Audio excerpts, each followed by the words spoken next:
রাসূল ভূমিষ্ঠ হওয়া মাত্রই আল্লাহর শুকরিয়া আদায় করে দোয়া করেছেন। এটা কি পালনীয় না আলোচ্য? সুতরাং মিলাদুন নবী পালনীয় হয় না। কেউ যদি বলে মিলাদুন নবী পালন করি, হয়তো না বুঝে তালে তালে বলে,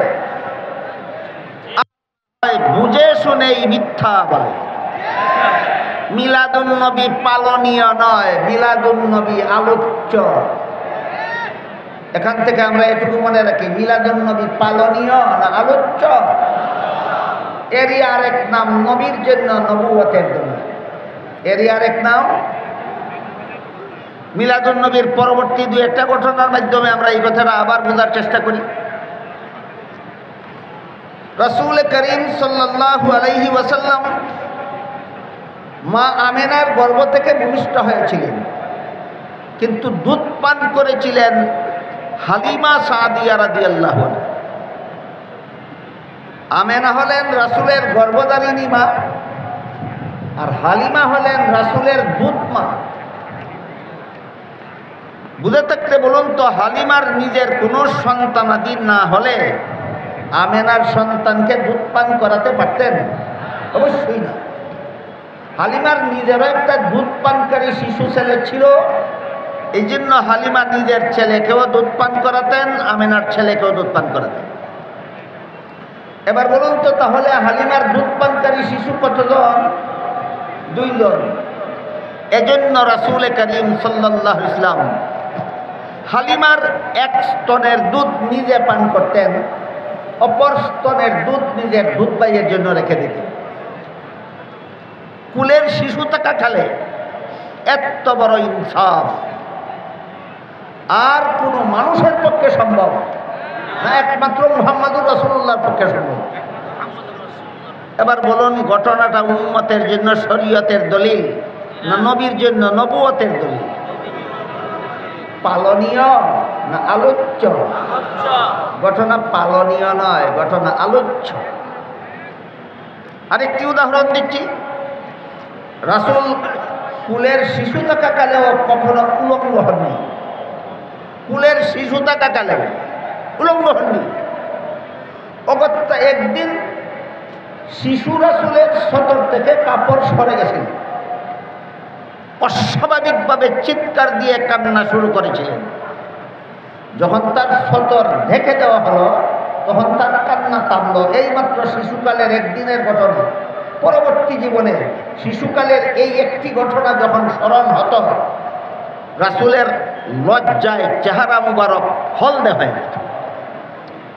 ঘটনা বুঝে থাকলে বলুন, কুলের শিশু থাকাকালে উলঙ্গ না হওয়া এটা আর কোনো মানবের পক্ষে সম্ভব না, একমাত্র মহামানবের পক্ষে সম্ভব।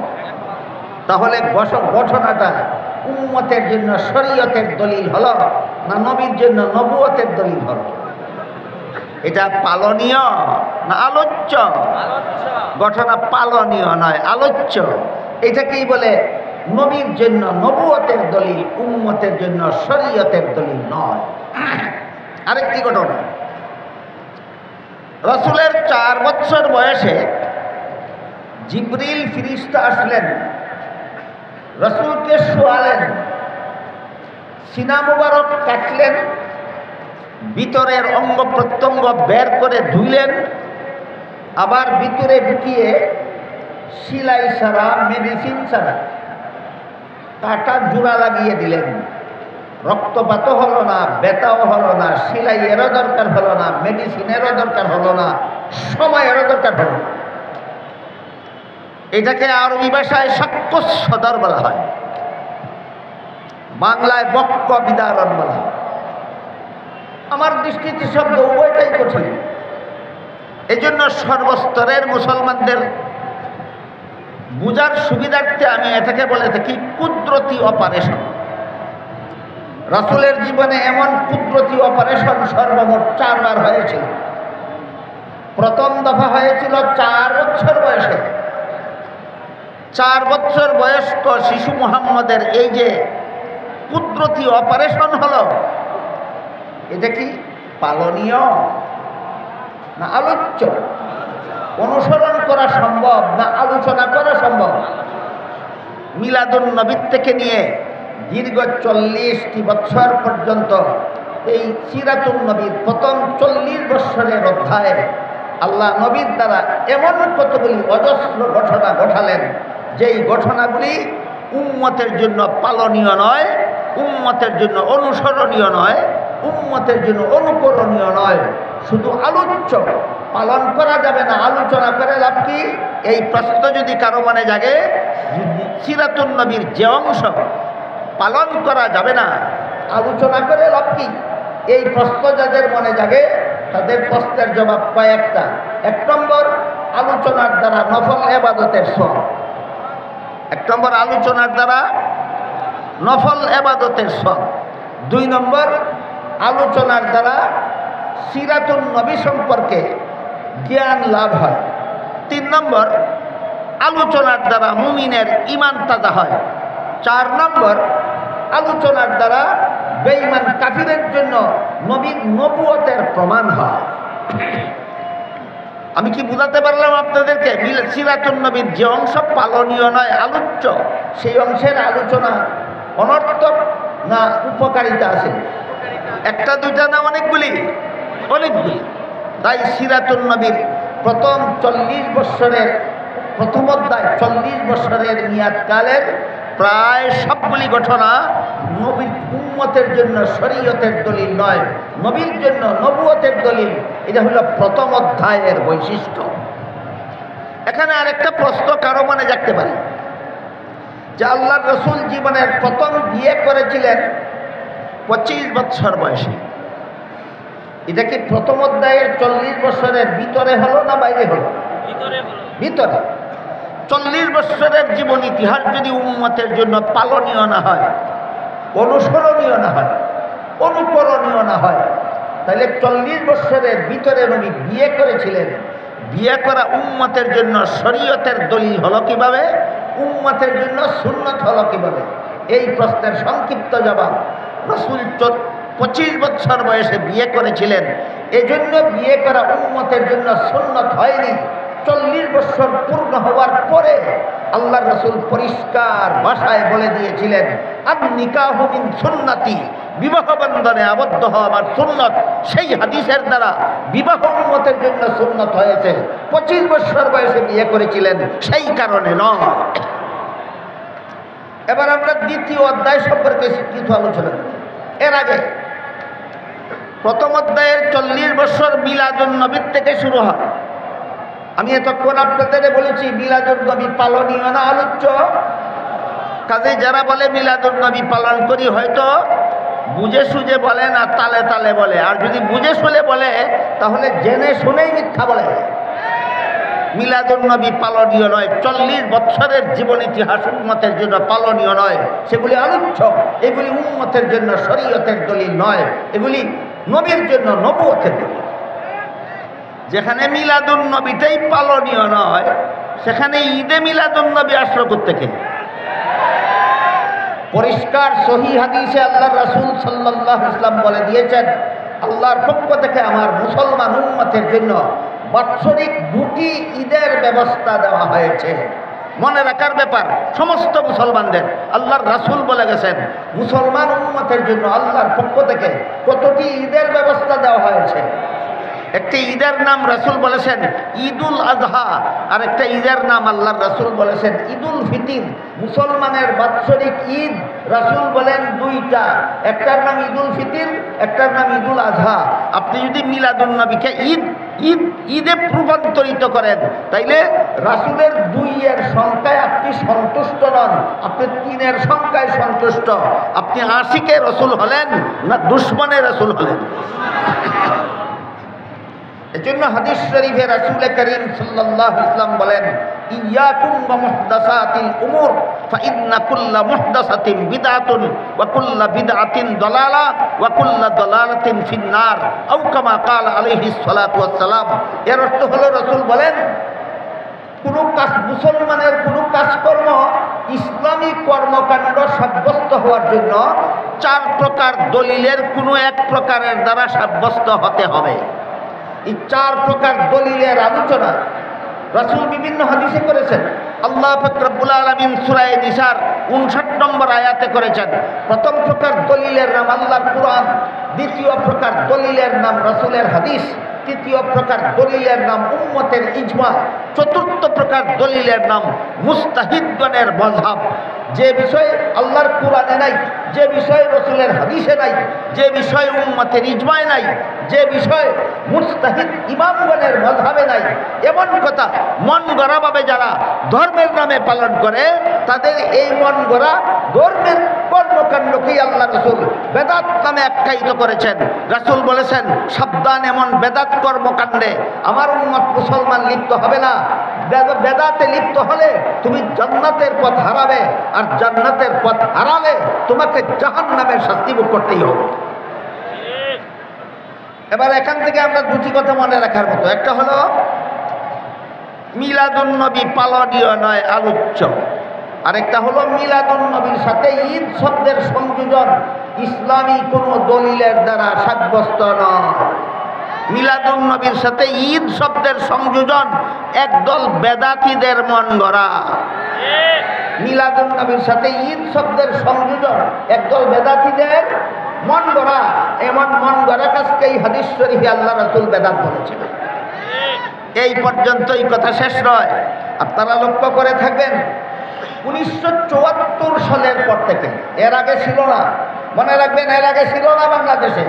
1974 সালের পর থেকে বাংলাদেশে কিছু লোক প্রতি বৎসরের 12ই রবিউল আউয়ালে একটা ঈদে মিলাদুন নবীর নামে একটা মিছিল বের করে, শোভাযাত্রা বের করে। এই শোভাযাত্রাকে তাদের ভাষায় বলে জশ্নে জুলুসে ঈদে মিলাদুন নবী। তাদের ভাষায় এই শোভাযাত্রার নাম জশ্নে জুলুসে ঈদে মিলাদুন নবী। সেই শোভাযাত্রায় যে সমস্ত স্লোগান দেওয়া হয়, এর মধ্যে একটি স্লোগানে বলা হয় জিন্দা নবীর আগমন, শুভেচ্ছা স্বাগতম। কি বলা হয়? জিন্দা নবীর আগমন, শুভেচ্ছা স্বাগতম। আমি জিজ্ঞেস করি, জিন্দা নবী বলতে তুমি কি বুঝালে? জিন্দা নবী বলতে যদি তুমি বুঝাও যে দাফন করার পর থেকে নবী জিন্দা, এটা হাদিসের দ্বারা প্রমাণিত। হাদিস শরীফে আল্লাহ রাসূল বলেছেন, আল আম্বিয়াউ আহইয়াউন ফি কুবুরিহিম, নবীগণকে দাফন করার পরে তারা জীবিত হয়ে যান, জীবিত হয়ে রওজা শরীফের ভিতরে থাকেন। তাহলে তুমি যদি জিন্দা নবী বলতে বুঝাও যে দাফনের পর থেকে জিন্দা, তাহলে আগমন কোথায় পাইলা? যে হাদিসে আছে আল্লাহ রাসূল বলেছেন দাফনের পরে নবী জিন্দা, সেই হাদিসে আছে আগমন না, রওজা শরীফে অবস্থান। বলুন, যে হাদিসে নবীকে জিন্দা বলা হয়েছে, সেই হাদিসে নবীকে কোন মিছিলে আগমন করেন বলা হয়েছে, না রওজা শরীফে অবস্থান করেন বলা হয়েছে? তাহলে স্লোগানটা হাদিস সাপেক্ষ না হাদিস বিরোধী?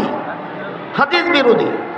আর যদি বলো আমরা জিন্দা নবী বলতে বুঝিয়েছি যে নবী চিরকাল জিন্দা, অতীতেও নবীর কোনোদিন মরণ হয়নি, ভবিষ্যতেও কোনোদিন মরণ হবে না, তাহলে এই স্লোগান নিঃসন্দেহে কুফরি।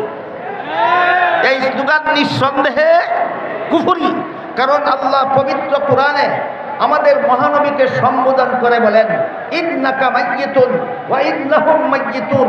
হে মুহাম্মদুর রাসূলুল্লাহ সাল্লাল্লাহু আলাইহি ওয়াসাল্লাম, নিশ্চয়ই আপনি মরণশীল, নিশ্চয়ই আপনি মরণশীল।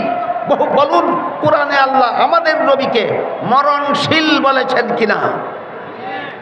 তাহলে আল্লাহ বলেন মরণশীল, তুমি বলো চিরঞ্জীব। তোমার স্লোগান কোরআনের পক্ষে না বিরুদ্ধে? তোমার স্লোগান আল্লাহর পক্ষে না বিরুদ্ধে? জমানার অবস্থা এমন ধারণ করেছে, এইভাবে যারা প্রকাশ্যে আল্লাহর বিরুদ্ধে স্লোগান দেয়, আল্লাহর কোরআনের বিরুদ্ধে স্লোগান দেয়, নবীর বিরুদ্ধে স্লোগান দেয়, নবীর হাদিসের বিরুদ্ধে স্লোগান দেয়, এরা নিজেদেরকে নিজেরা ভুয়া সুন্নি নামে প্রচার করে। এরা আসল সুন্নি নয়, সুন্নি নামের ধোঁকাবাজ। বুঝে থাকলে বলুন, কোরআন বিরোধী স্লোগান যারা দেয়, আল্লাহ বিরোধী স্লোগান যারা দেয়, হাদিস বিরোধী স্লোগান যারা দেয়, রাসূল বিরোধী স্লোগান যারা দেয়, সত্যই আশিকে রাসূল না আশিকে রাসূলের শব্দাবরণে ধোঁকাবাজ। এরা আসলেই সুন্নি নয়, এরা সুন্নি নামের ধোঁকাবাজ। এই হলো সিরাতুন নবীর প্রথম অধ্যায় সম্পর্কে যৎকিঞ্চিৎ আলোচনা। এবার সিরাতুন নবীর দ্বিতীয় অধ্যায়। প্রথম অধ্যায়ের সমাপ্তিতে রাসূল করিম সাল্লাল্লাহু আলাইহি ওয়াসাল্লামের কাছে কোরআন নাজিল শুরু হলো। 40 বছর পূর্ণ হওয়ার পর রাসূলের কাছে কোরআন নাজিল শুরু হলো। কোরআন নাজিল শুরু হলো। দীর্ঘ 23 বছরে 30 পারা কোরআন নাজিল হয়েছে। এই 23 বছরে প্রায় 10 লক্ষ হাদিস কোরআনের ব্যাখ্যা স্বরূপ আল্লাহ রাসূলের কাছে পাঠিয়েছেন। উলামায়ে কেরামদের উদ্দেশ্যে, উলামায়ে কেরামদের জানাই আছে, মাদ্রাসার ছাত্রদের উদ্দেশ্যে বলি এবং যারা আলেমনান মাদ্রাসার ছাত্র নান তাদের উদ্দেশ্যে বলি, আল্লাহ নবীর কাছে ওহী পাঠানো শুরু করেন দ্বিতীয় অধ্যায়ের শুরুতে। প্রথম অধ্যায়ের শেষ ভাগে এই ওহী দুই প্রকার। এক প্রকার ওহীর নাম কোরআন, আর এক প্রকার ওহীর নাম হাদিস। সুতরাং কোরআনও আল্লাহর ওহী, রাসূলের হাদিসও আল্লাহর ওহী। এই ওহী রাসূল করিম কোরআন এবং হাদিস রাসূলের কাছে প্রথম অধ্যায়ে নাজিল হয়েছে না দ্বিতীয় অধ্যায়ে? 30 পারা কোরআনে আর প্রায় 10 লক্ষ হাদিসে ইসলামের যাবতীয় বিধিবিধান নিহিত রয়েছে, প্রত্যক্ষভাবে অথবা পরোক্ষভাবে। 30 পারা কোরআনে আর 10 লক্ষ হাদিসে প্রত্যক্ষভাবে অথবা পরোক্ষভাবে ইসলামের যাবতীয় বিধিবিধান বলুন কোথায় আছে? কোরআনে আর হাদিসে আছে। কোরআন হাদিসের বাইরে ইসলামের কোনো বিধিবিধান নাই। এই কোরআন জন্মের দিনে নাজিল হয়েছিল না সিরাতুন নবীর শেষ ভাগে? কোরআন নবীর জন্মের দিন নাজিল শুরু হয়েছিল না সিরাতুন নবীর শেষ ভাগে? সিরাতুন নবীর শেষ ভাগে। কাজেই 30 পারা কোরআনের সম্পর্ক মিলাদুন নবীর সাথে নয়, 30 পারা কোরআনের সম্পর্ক সিরাতুন নবীর সাথে। রাসূলের 10 লক্ষ হাদিসের সম্পর্ক মিলাদুন নবীর সাথে নয়, রাসূলের 10 লক্ষ হাদিসের সম্পর্ক সিরাতুন নবীর সাথে। ইসলামের কোনো বিধিবিধানের সম্পর্ক মিলাদুন নবীর সাথে নয়, সমস্ত বিধিবিধানের সম্পর্ক সিরাতুন নবীর সাথে। এমত অবস্থায় যারা সিরাতুন নবী না মেনে মিলাদুন নবী নিয়ে নাচানাচি করে, এদের চরিত্র কার চরিত্রের মতো একটি উদাহরণ দিচ্ছি শুরু। রাসূল করিম সাল্লাল্লাহু আলাইহি ওয়াসাল্লামের এক চাচার নাম ছিল আবু লাহাব। হয়তো আপনারা অনেকেই জানেন, কেউ হয়তো নাও জানতে পারে। যাদের জানা নাই তারা আজকে থেকে মনে রাখুন, রাসূলের এক আপন চাচার নাম ছিল আবু লাহাব। রাসূলের জন্মের দিন, রাসূলের জন্মকে কি বলা হয়? মিলাদুন নবী। রাসূলের জন্মকে কি বলা হয়? মিলাদুন নবী। রাসূলের জন্মের দিন আবু লাহাব রাসূলের জন্মে খুশি হয়ে দুটি আঙ্গুল দ্বারা ইশারা করে তার বন্দী সুয়াইবাকে আজাদ করে দিয়েছিল, স্বাধীন করে দিয়েছিল। ঘটনা বুঝে থাকলে বলুন, আবু লাহাব নবীর জন্মে দুঃখী ছিল না আনন্দিত ছিল? কোরআন গ্রহণ করেছিল, হাদিস গ্রহণ করেছিল, ইসলামের বিধান গ্রহণ করেছিল। মিলাদুন নবীতে খুশি, নবীর জন্মে খুশি। কোরআন মানে না, নবীর জন্মে খুশি। হাদিস মানে না, নবীর জন্মে খুশি। ইসলামের বিধান মানে না। এই চরিত্র সুন্নিদের হয় না, এই চরিত্র আবু লাহাবের হয়।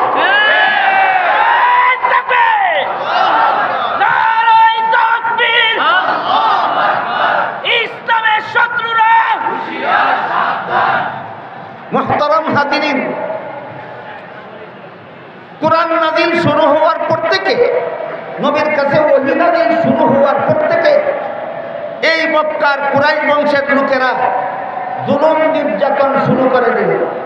দীর্ঘ 40 বছর পর্যন্ত যাকে আল আমিন উপাধিতে ভূষিত করে রেখেছিল, দীর্ঘ 40 বছর পর্যন্ত যাকে সবচেয়ে বেশি মর্যাদা দিত, সবচেয়ে বেশি সম্মান করত, একমাত্র কোরআন হাদিসের কথা বলার কারণে এরাই সবচেয়ে বেশি দুশ্মনে পরিণত হয়।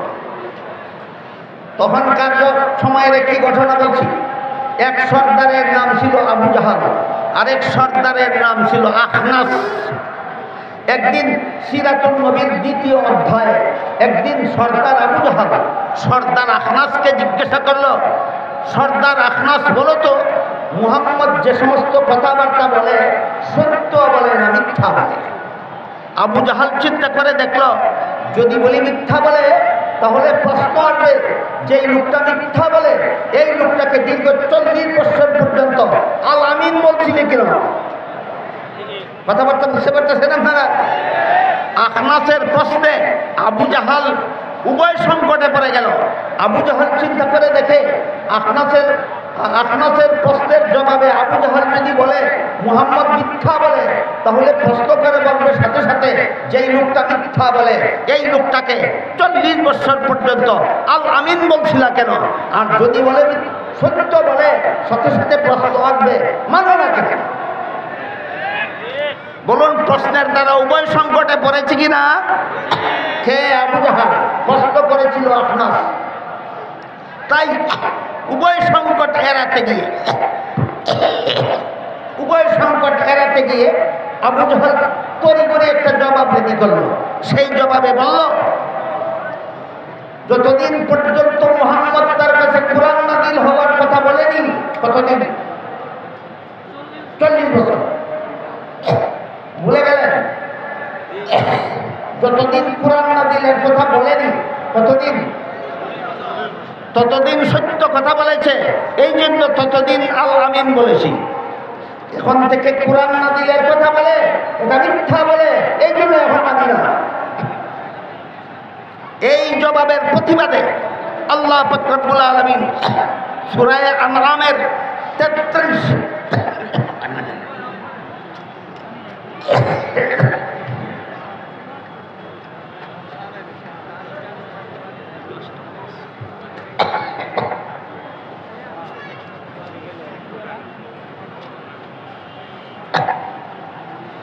আবু জাহেলের এই জবাবের প্রতিবাদে আল্লাহ সূরা আনআমের 33 নম্বর আয়াত নাযিল করে বলেন, قد نعلم إنه ليحزنك الذي يقولون فإنهم لا يكذبونك ولكن الظالمين بآيات الله يجحدون। হে রাসূল করিম সাল্লাল্লাহু আলাইহি ওয়াসাল্লাম, আবু জাহেলের জবাবে আপনি ব্যথিত হয়েছেন। লক্ষ্য করে দেখুন, আবু জাহেল আপনার কথাকে মিথ্যা বলে।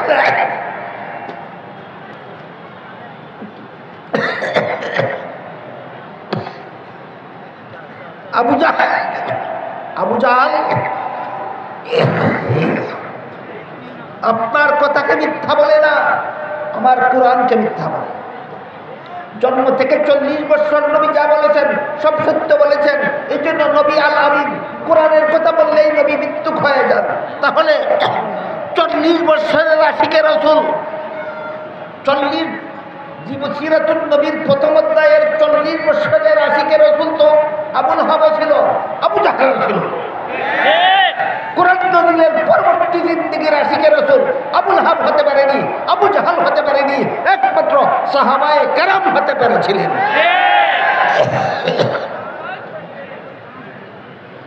এগুলি ছুটের মধ্যে লাগায় ছুটফিরা দেয়।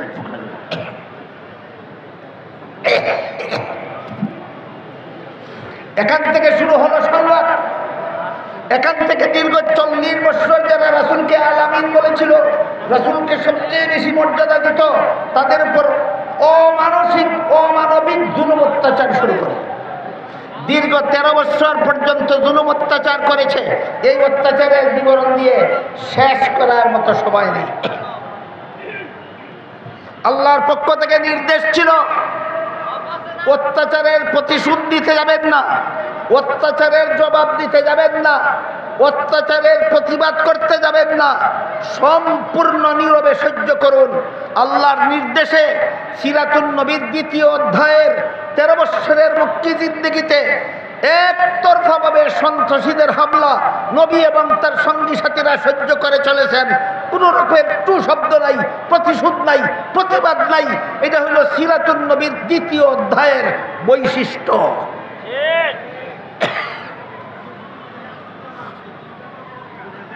দ্বিতীয় অধ্যায়ের বৈশিষ্ট্য হলো সন্ত্রাসীদের হামলার প্রতিশোধ নেওয়া, প্রতিবাদ করা, না নীরবে সহ্য করা? নীরবে সহ্য করা, এটা ছিল সিরাতুন নবীর দ্বিতীয় অধ্যায়ের 13 বৎসরের জিন্দগির বৈশিষ্ট্য। আগের 40 আর পরের 13, 53 বৎসর বয়সে আল্লাহ হুকুম দিলেন এবার মক্কা ছেড়ে হিজরত করে মদিনা শরীফ চলে যান। আল্লাহর হুকুমে রাসূল তার সঙ্গী সাথী মুসলমানদের নিয়ে 53 বৎসর বয়সে মক্কা শরীফ থেকে হিজরত করে মদিনা শরীফ চলে গেলেন। শুরু হলো সিরাতুন নবীর কত নম্বর অধ্যায়? 3 নম্বর অধ্যায়। এই অধ্যায়ের শিরোনাম 10 বৎসরের মাদানী জিন্দেগি। 10 বৎসরের মাদানী জিন্দেগি। আগের বছর নবী হিজরত করে মদিনা শরীফ গেছেন, পরের বছর ওই মক্কার শীর্ষ সন্ত্রাসী আবু জাহাল 950 অস্ত্র সজ্জিত সন্ত্রাসী নিয়ে মদিনায় গিয়ে হামলা করার জন্য রওনা হলো। আল্লাহ নির্দেশ দিলেন আর নীরবে সন্ত্রাসীদের হামলা সহ্য করা নয়, এবার জিহাদের মাধ্যমে সন্ত্রাস দমন করার জন্য বের হয়ে পড়ুন। এইটাই 10 বৎসরের মাদানী জিন্দেগির বৈশিষ্ট্য। নীরবে সন্ত্রাস সহ্য করা নয়, সন্ত্রাসী অস্ত্রধারী সন্ত্রাসী জালিম অত্যাচারীদের বিরুদ্ধে মুসলমান জিহাদে বের হয়ে যাও।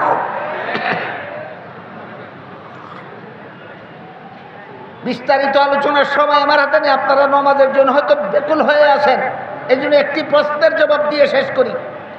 13 বৎসরের মক্কি জিন্দেগিতে জিহাদের মাধ্যমে সন্ত্রাস দমনের হুকুম দিলেন না আল্লাহ, দিলেন নীরবে সহ্য করার হুকুম। 10 বৎসরের মাদানী জিন্দেগিতে সন্ত্রাসী হামলা নীরবে সহ্য না করে জিহাদের মাধ্যমে দমন করার হুকুম দিলেন কেন? মক্কি জিন্দেগিতে জিহাদের হুকুম দিলেন না কেন? মাদানী জিন্দেগিতে জিহাদের হুকুম দিলেন কেন? তার কারণ হলো জিহাদ প্রাথমিকভাবে ফরজ হয় সরকারের উপর। জিহাদ কার উপর ফরজ হয়? মুসলমান সরকারের উপর ফরজ হয়। মক্কি জিন্দেগিতে রাসূলের সরকার ছিল না, জিহাদের দায়িত্বও ছিল না, জিহাদ করার অস্ত্রও ছিল না, জিহাদ করার সম্বলও ছিল না। এই জন্য আল্লাহ নীরবে সহ্য করার হুকুম দিয়েছেন।